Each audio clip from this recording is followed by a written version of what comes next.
Marcher avec Dieu, 9. L'acceptation. L'acceptation biblique signifie que le peuple de Dieu créé à l'image de Dieu reconnaît et admet l'œuvre de Dieu qui se déploie dans sa vie, et l'accepte par la foi. Ce n'est pas quelque chose qui peut être imposé par la pression, le reproche ou la correction. La véritable acceptation ne se produit que lorsque la grâce de Dieu vient, par l'aide du Saint-Esprit. Les 5 étapes de l'acceptation. Il est dit que, face aux événements ou aux situations de la vie, nous passons souvent par 5 étapes d'acceptation. La première étape est le déni.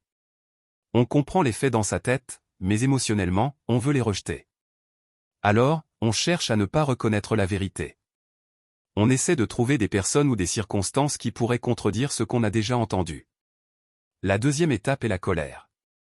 Une fois qu'il n'est plus possible de nier ce qui se passe, on se met en colère contre la situation elle-même. Pourquoi cela m'arrive-t-il? On ressent qu'il y a des gens qui sont moralement pires, moins capables, ou moins méritants, alors pourquoi cela m'arrive-t-il à moi? La troisième étape est la négociation. Confronté à une réalité qu'on ne peut pas changer et à une colère qui ne résout rien, on commence à chercher un moyen de s'en sortir à n'importe quel chemin vers une solution. La quatrième étape est le découragement. Quand la situation ne montre aucun signe d'amélioration et qu'il n'y a pas de solution en vue, les gens tombent dans le découragement. Beaucoup, à ce stade, traversent une profonde dépression, ou commencent même à envisager, voire à poursuivre la mort. Mais même si c'est une minorité, certaines personnes finissent par parvenir à un endroit où elles reconnaissent et acceptent tranquillement ce qui s'est passé. C'est la cinquième étape, l'acceptation. Par la grâce de Dieu, tout chrétien qui croit que cette vie est un voyage, un séjour temporaire doit parvenir à cette étape d'acceptation. Nous devons découvrir et croire en ce que Dieu est en train de faire. Nous apprenons à travers la vie de Joseph que la véritable acceptation ne vient que lorsque nous découvrons que Dieu agit dans nos circonstances. Lorsque Joseph fut vendu comme esclave par ses frères sans savoir ce qui se passait réellement, il supplia ses frères. Il devint esclave en Égypte, puis monta en grade pour devenir intendant dans la maison de Potiphar. Mais il fut faussement accusé et jeté en prison, où il fut placé responsable des prisonniers. Il demanda au chef des échansons de se souvenir de lui et de l'aider à sortir, mais il fut oublié. Pendant toutes ces années, Joseph n'avait aucune compréhension du but de Dieu derrière sa situation. Autrement dit, il n'était pas encore dans une position d'acceptation. Pourquoi? Parce qu'il n'avait pas encore vu la vision que Dieu voulait accomplir à travers sa vie. Ce n'est qu'après être devenu gouverneur d'Égypte que Joseph comprit enfin le sens de tout ce qui lui était arrivé. Et à ce moment-là, il put l'accepter. Il fit cette confession. Joseph dit à ses frères, « Je suis Joseph, votre frère, que vous avez vendu pour être mené en Égypte. Maintenant, ne vous affligez pas et ne soyez pas fâchés de m'avoir vendu pour être conduit ici, car c'est pour vous sauver la vie que Dieu m'a envoyé devant vous. Dieu m'a envoyé devant vous pour vous faire subsister dans le pays et pour vous faire vivre par une grande délivrance. Ce n'est donc pas vous qui m'avez envoyé ici, mais c'est Dieu. » En regardant en arrière après avoir été élevé au pouvoir en Égypte, Joseph vit la main de Dieu dans chaque chose. Ce n'étaient pas ses frères qui l'avaient vendu, ni la femme de Potiphar qui l'avait jeté en prison, ni les chansons qu'il avait oubliées même si tous avaient joué un rôle. Tout était dans le plan souverain de Dieu. Ce n'est qu'à ce moment-là que Joseph put réellement accepter. Ce n'est qu'à ce moment-là qu'il put véritablement pardonner. Ainsi, nous devons désormais regarder les récits des Écritures non pas simplement comme des histoires horizontales qui se déroulent dans le temps et l'espace, mais avec un regard vertical de foi reconnaissant la grâce de Dieu et acceptant notre vie présente à travers sa parole. C'est pour cela que nous devons nous attacher fermement aux Écritures. La Bible n'est pas simplement un livre écrit avec de l'encre sur du papier. À travers l'Écriture, nous devons apprendre à voir, avec des yeux de foi, ce que Dieu a accompli à travers son peuple.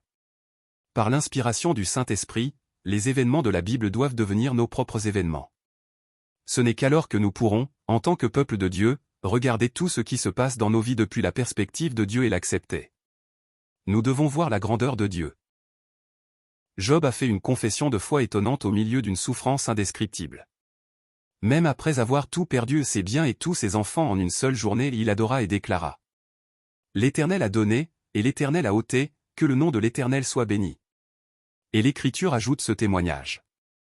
En tout cela, Job ne pécha point et n'attribua rien d'injuste à Dieu. Même après que sa santé se soit dégradée et qu'il ait été réduit à un état pire que la mort, Job dit encore: « Nous recevons de Dieu le bien, et nous ne recevrions pas aussi le mal? » Et encore, la Bible affirme. En tout cela, Job ne pécha point par ses lèvres. Mais nous savons ceci, Job n'a pas accepté tout cela dès le début. Au fil de ses débats avec ses amis, Job n'a cessé de verser son amertume. Je dis à Dieu, ne me condamne pas. Fais-moi savoir pourquoi tu me prends à partie. Combien ai-je de fautes et de péchés? Fais-moi connaître mes transgressions et mes péchés.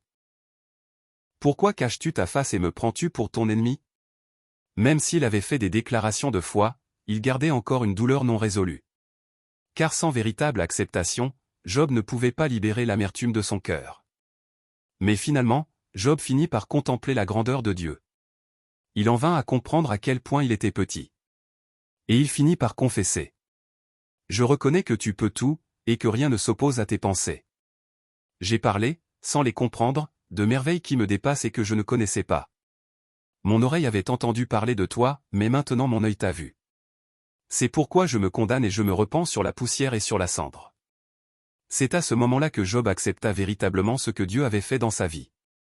Non pas parce qu'il reçut le double de ce qu'il avait auparavant, mais parce qu'il avait vu la grandeur de Dieu et s'était prosterné devant lui.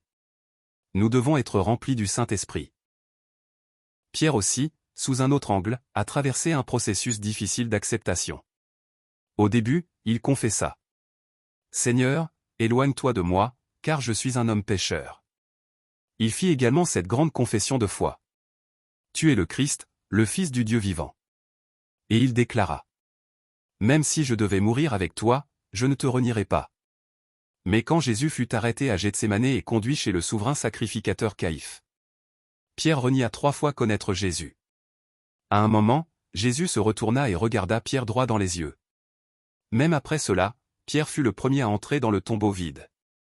Et bien qu'il ait vu le Seigneur ressusciter à plusieurs reprises, il finit par dire « Je vais pécher » et retourna à son ancien métier, entraînant d'autres disciples avec lui. Mais Jésus revint encore chercher Pierre. Il savait déjà que Pierre le renierait. Alors Jésus alluma un feu de braise et attendit Pierre, près du même feu où Pierre l'avait renié, pour commencer la conversation de la restauration. Jésus lui posa 3 fois la question. « Simon, fils de Jean, m'aimes-tu » Tout comme Pierre l'avait renié 3 fois, Jésus lui demanda 3 fois. Et bien que Pierre répondit « Oui, Seigneur, tu sais que je t'aime », son cœur portait sûrement une douleur qui ne pouvait être effacée. Mais Pierre se releva. Il fut rempli du Saint-Esprit. Et l'Esprit couvrit toutes ses faiblesses et ses échecs. Pierre, rempli du Saint-Esprit, devint le leader de l'Église primitive.